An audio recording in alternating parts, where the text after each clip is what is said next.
Good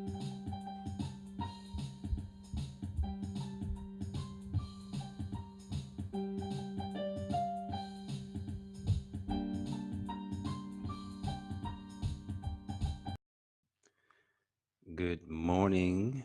If this is afternoon, good afternoon. If this is evening, good evening. Thank you so much for joining me today. Thank you, thank you, thank you. My name is Jay Moore, your healthy accountant.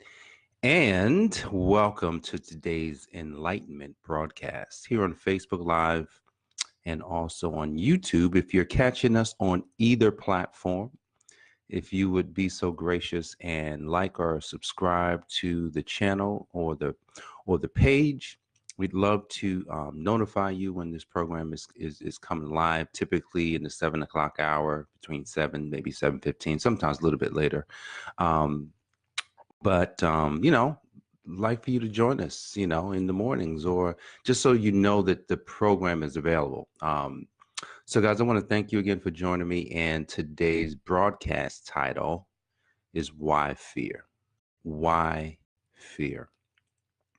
So, yesterday, I had a conversation with a woman, and, we spent about 45 minutes talking, really just kind of talking about what's going on with her, where she's at, what she wants. And it's interesting because a lot of times I get on the phone to talk to people about specifically about their business, when it comes to tax reduction and those types of things. And I quickly knew from the first 5 minutes that this wasn't a conversation about taxes. This would be a conversation about what's been holding you back. What is it that you really want with your life? Why haven't you done it? Um, what do you do every day? And how is that helping you? Like these types of questions, some of the questions I may ask. And, it just came down to fear. You know, I'm fearful. I've had fear when it came to doing certain things. I never was doing this well, or I wasn't with these types of people. I'm afraid of what other people will think of me. These are some of the, things that a lot of us have had to deal with when it comes to fear.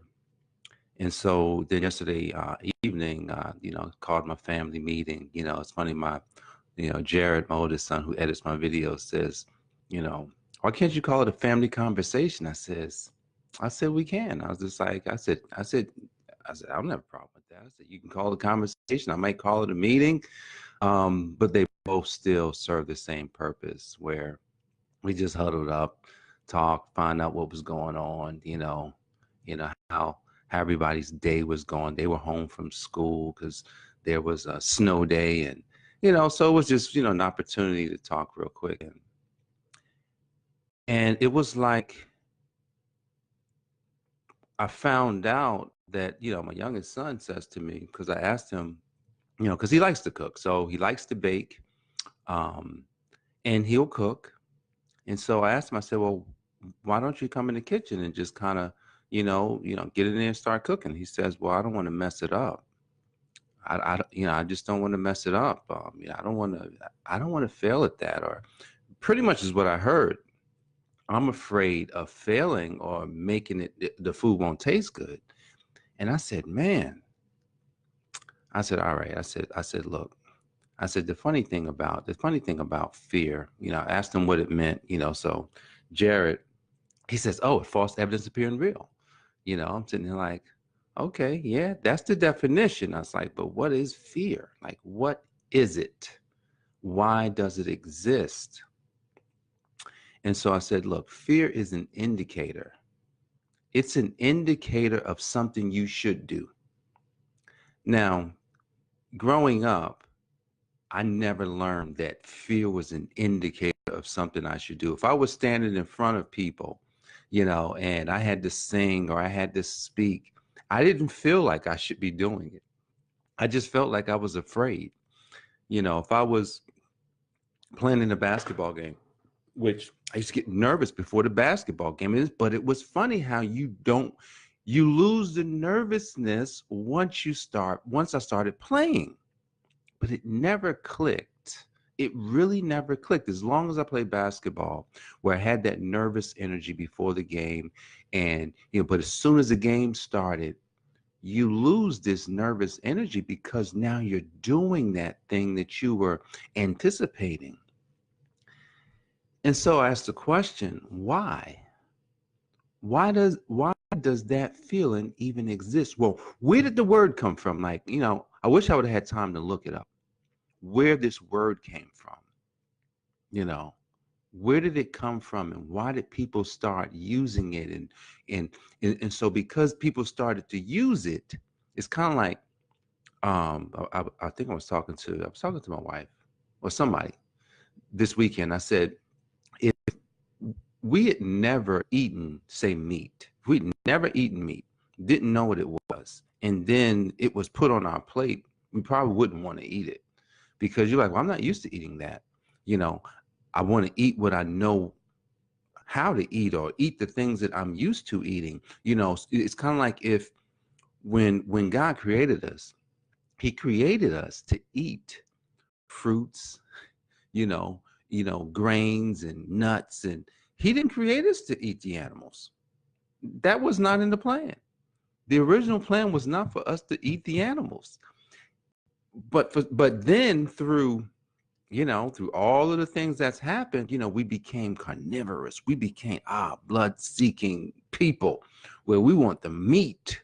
And I said, man, if we'd never been introduced to that, wouldn't even know that we should do it.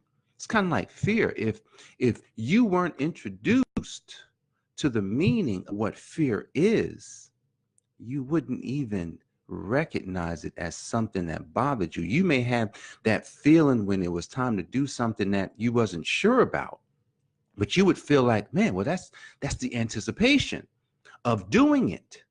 I get a little bit of anticipation every time I got to sit here, but it's different now. There's no longer fear. Usually, to press the go live button, it's like, I'm going live. Oh, I just put a title. Oh my goodness, I got to talk about it.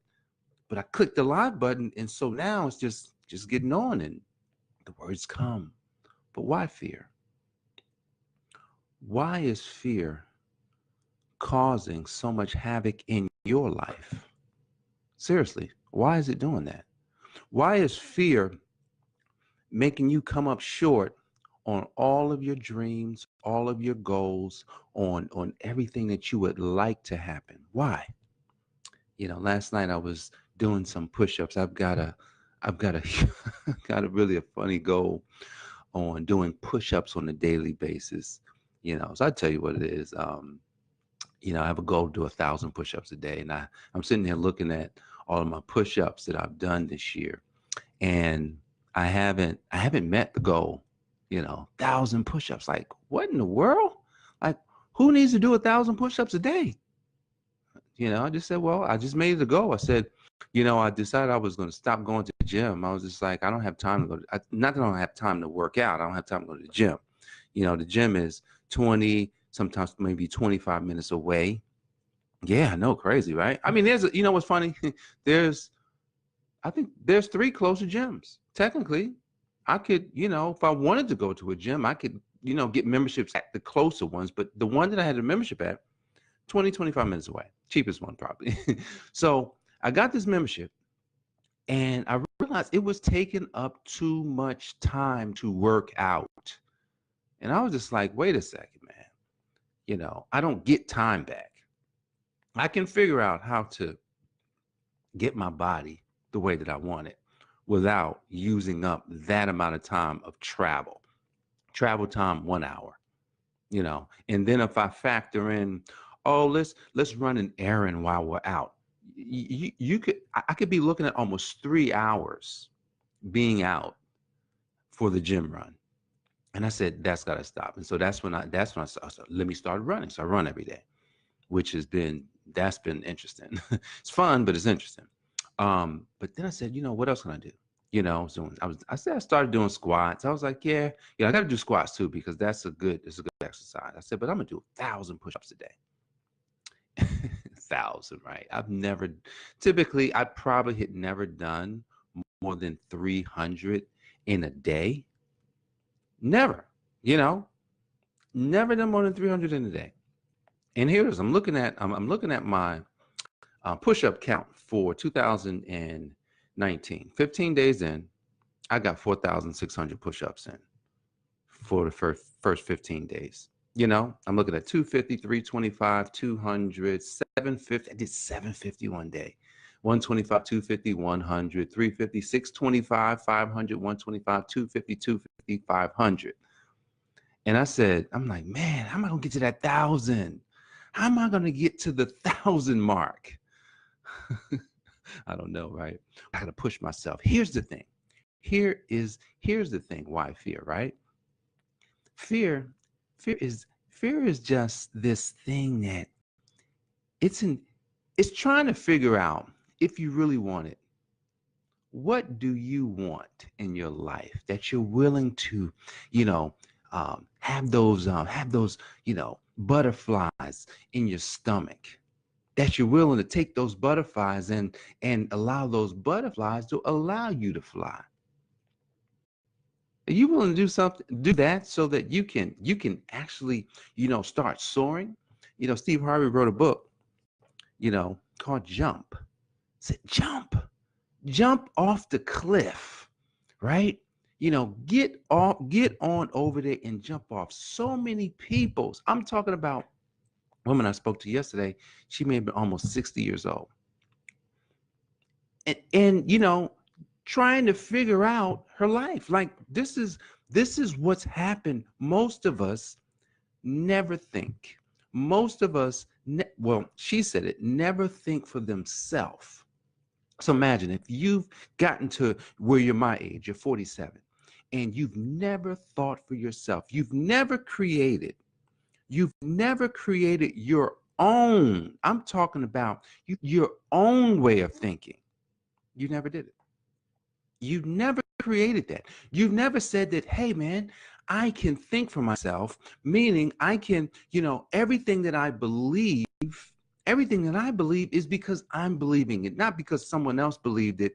No, it's because I truly believed it. And I'm going to tell you, and I'll use religion, because religion is one of these things that a lot of times it's given to us from our parents or from someone that loves us. We don't always vet the religion. We don't always make sure that this is aligned with who I really want to be. And I'm going to tell you, I had to do it for myself. I had to decide. I had to decide that if I'm going to be a part of religion, that I must believe wholeheartedly in everything that I'm a part of. Now, I'm going to tell you, the religion itself, religion in and of themselves, very polarizing, you know, because everyone's got a certain way. Oh, you know, we believe this way and yours is wrong. I believe this way and mine is right. That's the only thing I don't like about religion. Now, outside of anything, all religion is good, just about, you know, unless it's demonic or something, but all religion is good.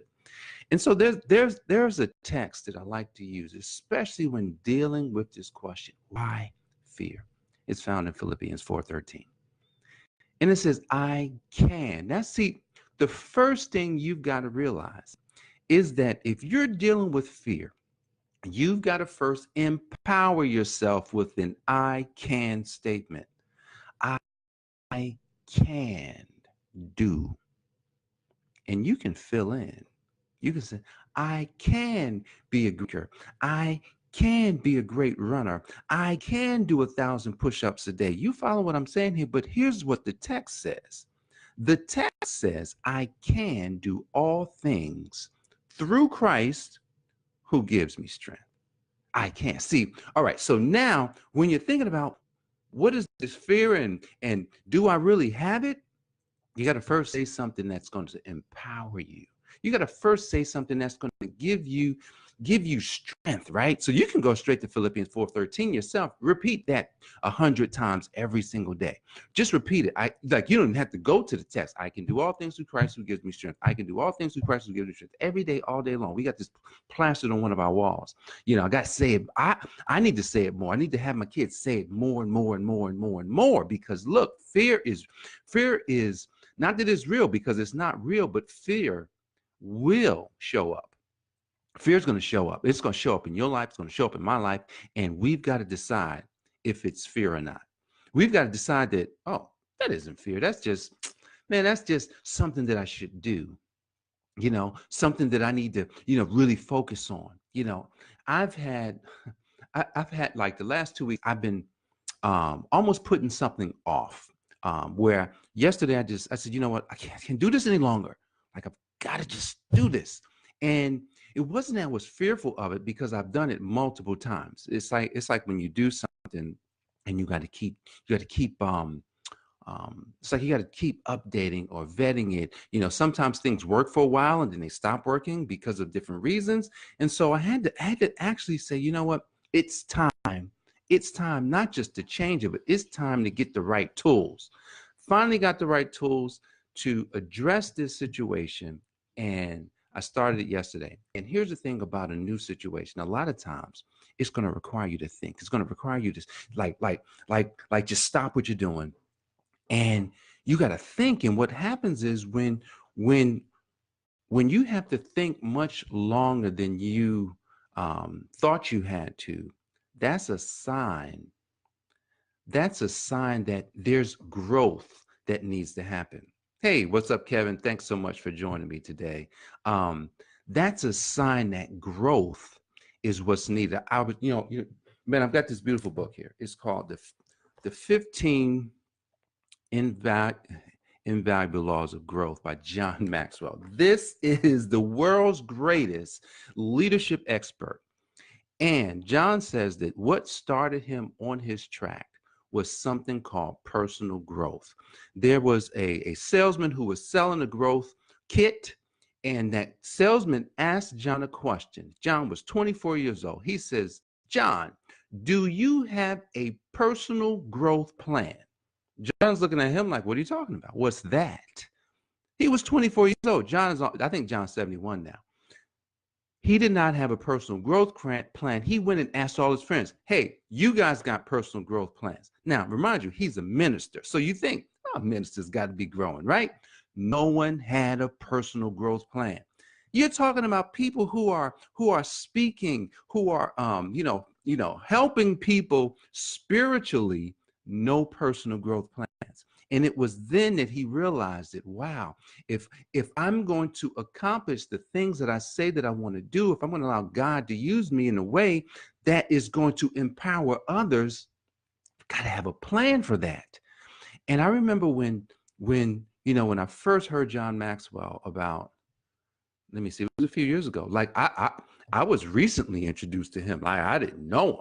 And it was through a book called The Art of Intentional Living. And I'm gonna tell you, and I didn't even get the book, and I need to get the book. I listened to it on audio, and I was like, man, this is unbelievable. But the first law of growth is being intentional. I'm like, yo, look, that's the first law of growth. You have to be intentional about everything you do. There's nothing that's going to happen for you by chance. Nothing at all. So fear is one of these things. As I'm going to wrap this up today, I have to get off, but fear, or the question why fear, we've got to just say, wait a second. If it's really false evidence appearing real, then what is it? What is it about me? Or what is it what characteristics am I missing that I need to add? So it's a character thing. We've got to add character. That's where you got to have personal growth plan. But I'm going to tell you, I'll give you something even simpler. I can statements. I can do all things through Christ who strengthens me. If you say that. But here's the thing, saying it is everything. It may not change you. It may not change you just by saying it. Here is the key word. Do. That's the key word. It says, I can do. It didn't say I can sit. It says I can do.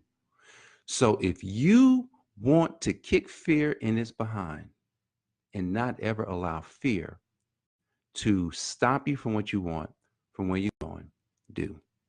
That's all you got. That's all you have to do is do. Why fear? There's no fear. You can do, I can do, I know you can do it. All right, guys, God bless you. Thank you so much for joining me today on today's Enlightenment broadcast titled Why Fear Means That All You Have to Do Is Do, and there'll be no more fear.